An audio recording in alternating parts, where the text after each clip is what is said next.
Hey guys, how's it going? Welcome back. We're out with the Matthews hammer. However, we have done a little repair job on our targets because, well, I'm bad for hitting the center because I want a freaking bullseye in the center.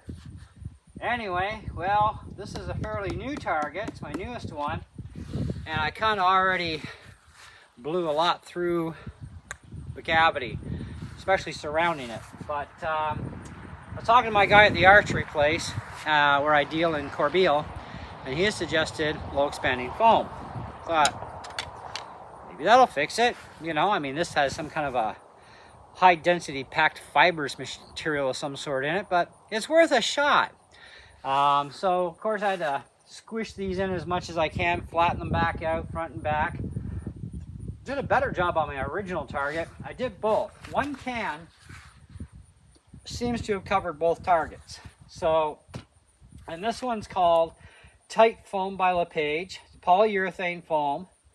Premium, they say, for big gaps. So anyway, we filled up some big gaps, and this is pretty stiff now, and it's flat. The back is still punched a bit, but nothing I can do about that. This one sucked itself in on the front and the back, but man, that's stiff. And it's been sitting, both of them have been sitting for about roughly 24 hours, which is full cure time.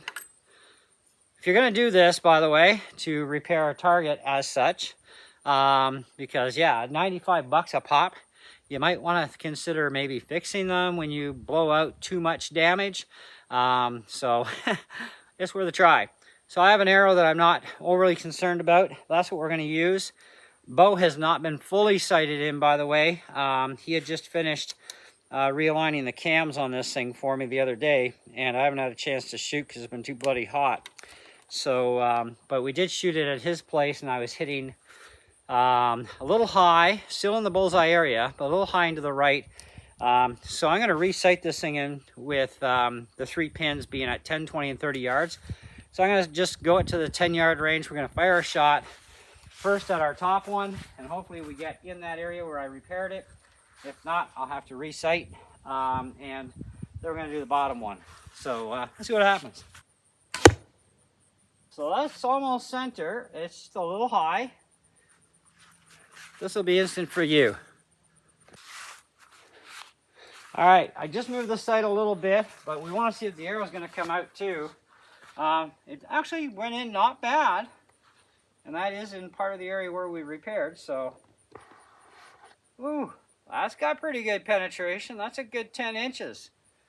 So what we want is more right in to the middle. So let's take another shot at this one and see what happens. But it came out dry, so that's a good sign so far. Just a little smidgy to the right, but otherwise we got the yellow. We got a bullseye out of this. Halfway in. That's good. All right. Let's pull it out. Coming out dry. Now that's in the really meaty section that I had to fill up. So that's getting us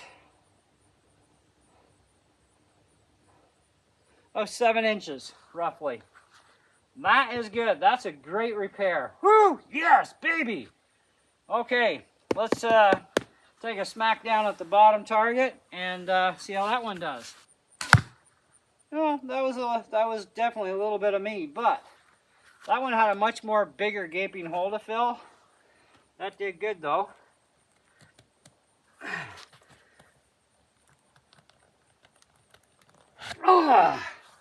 Whew.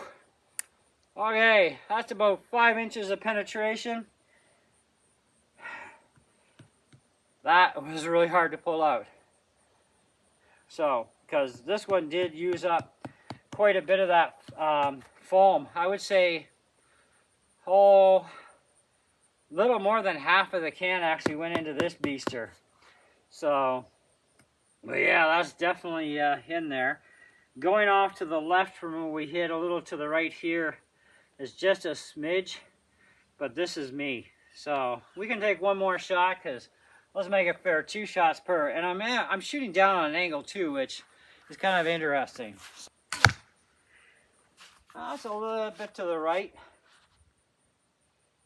It is weird shooting at a down angle though. All right, that came out easier, and we got about a good 10 inches of penetration. So, if you've worn out the middle section or done a lot of damage to your target, get yourself a can of this stuff and fill her up, boys. This thing does put out an awful lot of foam for one can. By the way, shake the living hell out of this before you spray it.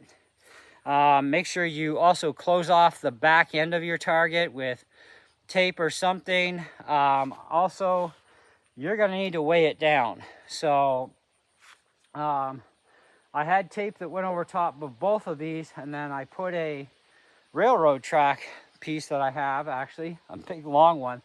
That went on the bottom target, and that kind of really compressed everything really good. And then my top target, I had a board on it. So I didn't get enough punched out of the back to push it back in, but I don't really care. That one was a little bit more difficult of a chore, but that one definitely used up quite a bit of this stuff too. So either way, there's more than enough in here to do both of these. Depending on your target, it may take you a whole can or it may take you a part of a can. It does expand quite a bit, but I also wanted it pressurized really good with a lot of foam in there to really get through there, because I wasn't sure exactly how much was carved out. Other than the bottom one, I knew there was a lot missing, right? So because of that, it's kind of like, well, I think we really need to do more. So yeah, duct tape works great. And then I just repainted the middle part blue, and I got yellow stickers for this stuff so I can see them better. But anyway, so I guess I'm gonna have to fire a bunch of my main arrows off, all my really, really good ones, and see what kind of grouping I get, and go from there. So we still have to do a review on this bow, but that won't be for a little bit yet, so don't worry. But in the meantime, you want to fix your target, this stuff actually does work. My archery guy recommended it to me, so I thought I'd try it. Like I said, this is the tight foam for big gaps. It's premium stuff, and it was about $14, I think it was, at Home Hardware. So that's Canadian dollars too, by the way. But yeah, stuff works great, so I'm happy. That's going to give me a lot more life out of these targets, and you know, that's what we need. Get our money's worth and then some. But the only reason I'm wearing them out because I'm always concentrating on the center, you know. And but I did have problems with the Matthews bow. He had to realign the cams on it because the timing was way off, which explained why I couldn't sight it in. So now I can sight it in properly, so kudos there. Anyways, see ya, thanks. See you in the next one. Ciao.